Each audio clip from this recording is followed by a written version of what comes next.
What's going on, guys? Aero here, and welcome back to another video. Now in today's video we're going to be talking about Nintendo's E3 2021 Direct and just my personal thoughts on all of the big announcements and reveals that happened. Now real quick before we get started, I just want to give a quick shout out to the sponsor of today's video, Hunting Clash. Hunting Clash is a free-to-play mobile game that is available on both iOS and Android devices. By playing the role of a hunter, you get to capture various animals in this game. It's full of breathtaking hunting grounds and sceneries that take place all over the world.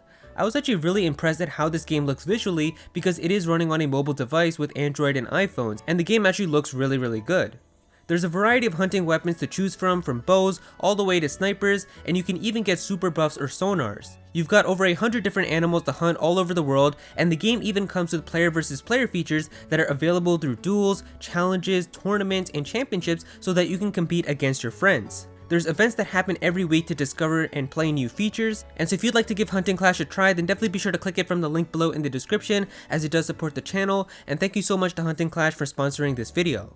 But yeah, in terms of Nintendo's presentation, I'm just going to give you guys my thoughts on the big Nintendo reveals. So of course the first thing that we have is what they opened up with, the first big reveal, the next DLC character for Super Smash Bros. Ultimate. I made a video about it, I said for sure that we were going to see it, and it did happen, but it turned out to be a character that I don't think anybody was really expecting. Once again, a character that I never really saw anyone talking about on Twitter, or anybody really saying like, this is a character that I really need to see inside of the game, and that's actually Kazuya Mishima from Tekken. Now, I've never actually played Tekken. I'm not a big fighting game fan. Smash Bros is like the only exception for me, but I don't really play a lot of other fighting games. So it was actually really interesting to see that there was a Tekken character being added into the game, because the thing with that is I always thought if there was ever going to be a Tekken character, it was going to be Heihachi, because he was always like the iconic character that came to my mind, because he was like the one that I actually knew. I didn't really know who Kazuya was, but I mean, apparently according to a lot of Tekken players and just people on Twitter, he's also a very iconic character as well, so that's pretty cool. But I mean, I always thought it was going to be Heihachi, and then the Mii fighter was announced for Smash Ultimate, so I thought that Heihachi was deconfirmed and we weren't going to be getting a Tekken character. But yeah, now we have a Tekken character with Kazuya, and he actually looks pretty cool. Like from the trailer, like with the little video that Sakurai showed, like he has so many different moves that they showed off in that trailer. And I mean, I think that all of them were just like the different moves that he has in Smash Bros, but he definitely looks like he's going to be a very technical character. And you guys know how they make like these fighting game characters, like with their actual inputs from like their fighting games. So I definitely do think like he's going to be a character that if you spend a lot of time to master and you really like the way that he plays, you can be really good with him. But yeah, I've said before, the only character that I really wanted in Smash Bros DLC was a character from Xenoblade 2, and I got that with Pyra and Mithra, so I can't really be disappointed anymore with any other character they decide to add, so I'm pretty satisfied with Kazuya here. I think he is going to be a pretty fun character to play. I'm definitely still going to be trying him out for a little bit, and if you did really want a Tekken character, or if you really did want Kazuya, then I am happy that you got your character in the game, and we still do have another big character that I'm sure is going to be left for the final surprise. So yeah, overall, I think he was a pretty cool character to add.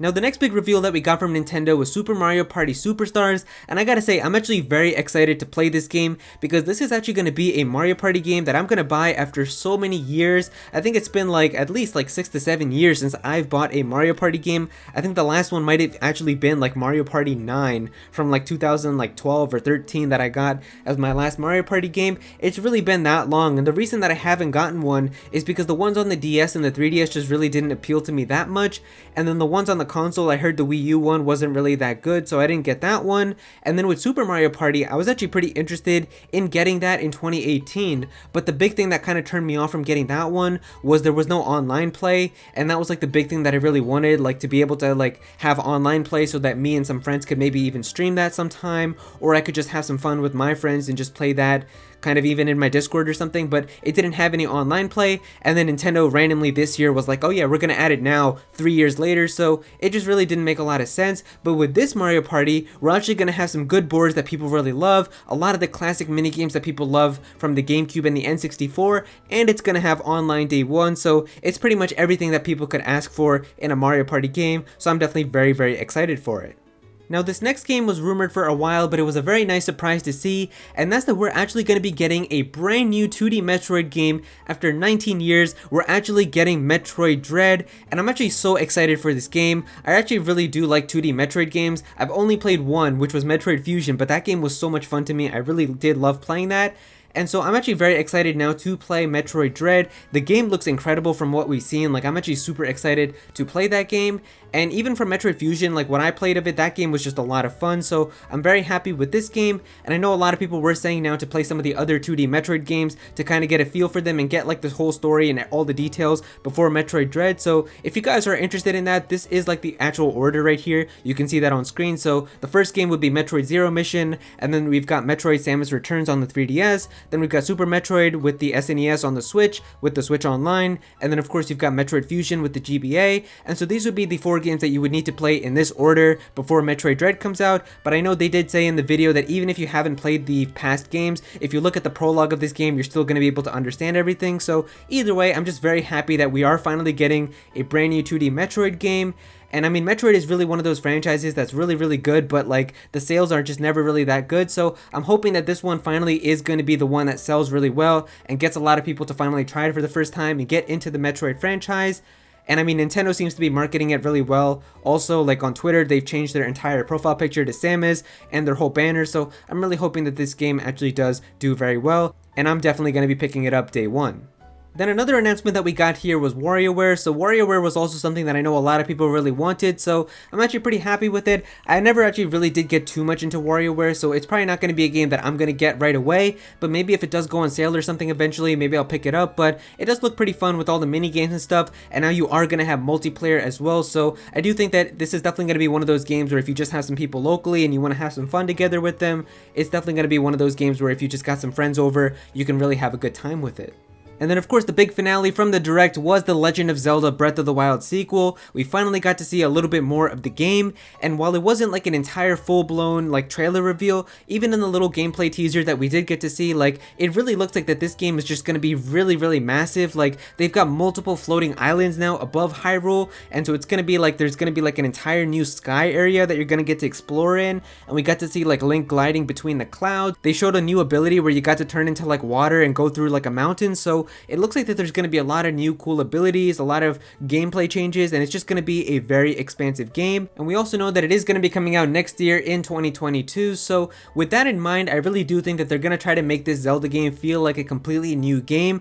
And that's actually making me very excited, because I really thought that when Breath of the Wild 2 was first revealed in 2019, I was like, this game is going to be out pretty soon, like they're going to reuse a lot of the same stuff, it's not going to be that hard for them to release this. But now it's taking them so long, because the thing is, this game definitely started development at the end of 2017, because in December we actually do have a quote from Aonuma saying that they already started working on the next big Zelda game, which of course was Breath of the Wild 2, but we didn't know that at the time.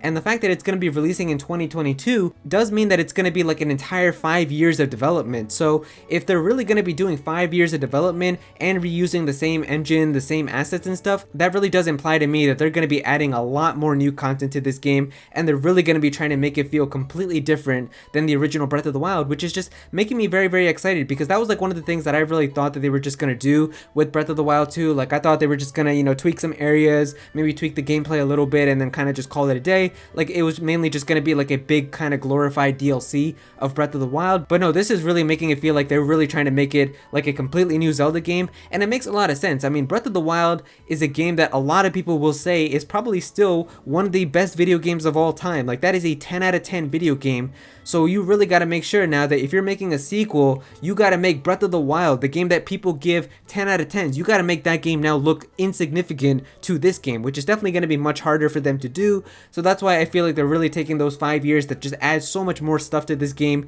even if it is reusing a lot. So I'm just very excited to see what the final name of it is going to be and what everything is going to be looking like when it is finally put together. And so there you go, guys. Those are my thoughts on Nintendo's E3 2021 Direct. I did think that it was a pretty solid presentation. If you guys enjoyed this video, then definitely be sure to click that like button and also comment down below. Let me know what you guys think of Nintendo's E3. Did you guys like it? Did you not like it? Definitely be sure to comment down below and let me know. If you're new to this channel, then please be sure to subscribe. I'm definitely going to have some more Nintendo content in the future, so definitely be sure to subscribe so you don't mess out on that. Click on that bell to become a part of the notification squad. Go follow me on Twitter at Ware so you can be featured in videos, and also join my Discord server as well. We've got a bunch of people in there who are always talking about Pokemon and Smash Bros and Nintendo, so definitely be sure to join that. And once again, a huge shout out to Hunting Clash for sponsoring this video. If you guys were interested in that game, then definitely be sure to click the link in the description to go ahead and check it out. But yeah, that's going to do it for this video, guys. Thank you so much for watching.